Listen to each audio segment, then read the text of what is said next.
आषाढी वारीत पंढरपूरला आल्यानंतर विठ्ठल दर्शन झाल्यावर वारी गोड व्हावी यासाठी मंदिर समितीच्या वतीनं प्रसाद म्हणून 15 लाख बुंदीच्या लाडू बनवलेले जात आहेत। यासाठी 100 कर्मचारी मंदिर समितीच्या अन्नछत्रात काम करतात। वारीमध्ये येणाऱ्या जास्तीत जास्त भाविकांना मंदिराचा लाडू प्रसाद मिळावा यासाठी लाडू निर्मितीच्या कामाला आता वेग आलेला आहे। याचाच आढावा घेतलाय आमचे प्रतिनिधी संकेत कुलकर्णी यांनी। आपण पाहूयात। आषाढी यात्रेमध्ये लाखो विठ्ठल भक्तांना विठ्ठलाचा गोड प्रसाद मिळावा यासाठी आता विठ्ठल रुक्मिणी मंदिर समितीच्या अन्नछत्रामध्ये खरं तर लाडू तयार करण्याचं काम सुरू आहे।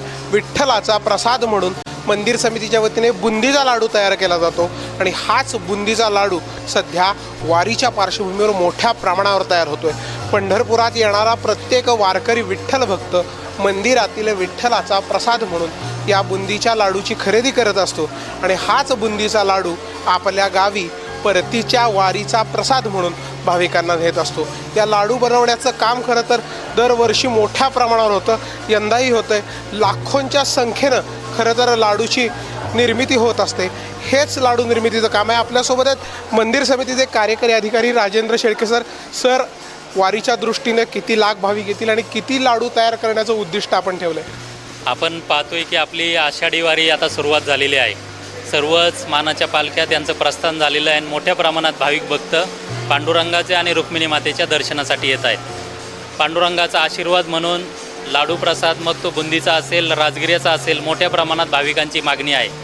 आता यावर्षी पंढरपूर आणि परिसरामध्ये तसाच महाराष्ट्रात पावसाचं प्रमाण चांगलं आहे, त्यामुळं मोठ्या प्रमाणात भाविक भक्त यावेळेस वारीमध्ये सामील होतील आणि येणाऱ्या एकादशीच्या कालावधीत या ठिकाणी दाखल होतील।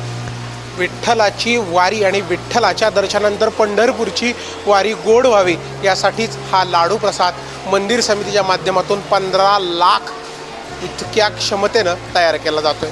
व्हिडिओ जर्नलिस्ट राजू मिसाळसह संकेत कुलकर्णी, NDTV मराठी, पंढरपूर।